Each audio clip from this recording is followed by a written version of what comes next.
Powell spoke today. So what did he say? He said kind of what you would expect him to say. If you were in his position, he kind of said the same thing. I mean, think about it. If you're in his shoes, what are you looking to do? So what would you say to accomplish that thing? What does he want to do? He wants to bring inflation down and he wants to keep it down. So what would you say if you were him in order to accomplish that goal? Well, you'd probably say things like, you all better watch out because if you misbehave, I'm going to raise interest rates and spank you, which is basically what he said today. And what did the markets do? Well, they went green. But here's something really important to realize. What else happened this week? NVIDIA earnings. One of the most hyped up earning things I've ever seen in my life by far. And what happened? It beat the pants off of its earnings. It did phenomenal, way better than anyone even thought. And the price, what happened? It shot up a little bit quickly. And then the next day, what happened? It was actually down. What was it today? It was actually down. What? So why would that happen? Put a pin in that. We'll come back. But back to Powell.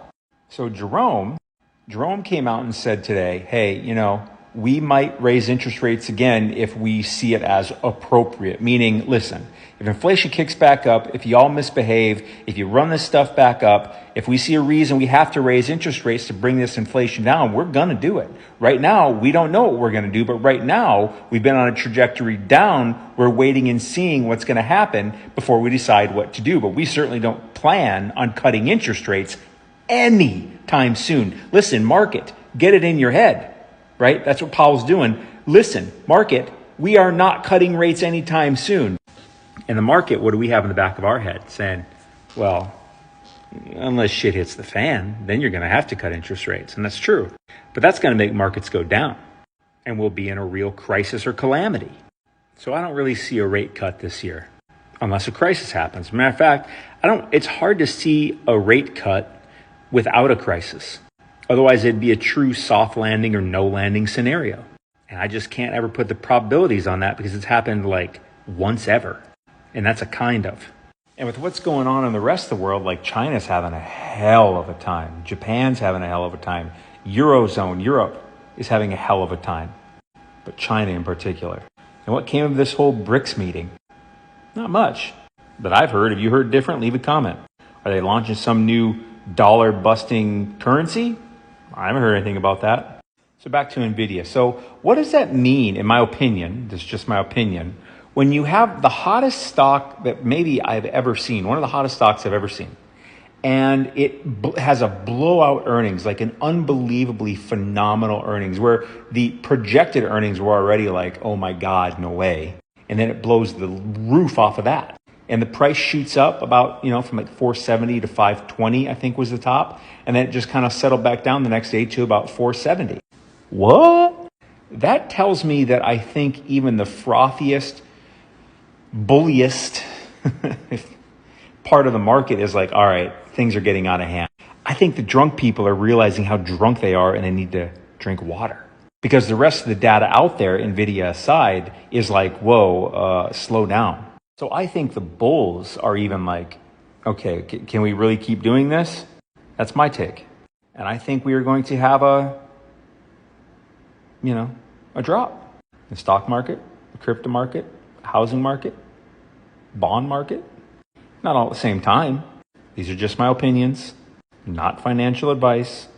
But that NVIDIA thing, with it shooting up like it did, and then coming back down with that amazing earnings report, that tells me that even the bulls are like, they feel like they're bluffing. Because you can't rely on just one stock. And by the way, have you used ChatGPT or any of these other AI things lately? I'll bet you're using them far less than you were earlier in the year or when you first started using them. Me too. And I was one of the first users of ChatGPT. I used it within the first 12 hours of it coming out, meaning I was one of the first million, I guess. And I thought it was amazing. I knew it was going to be big.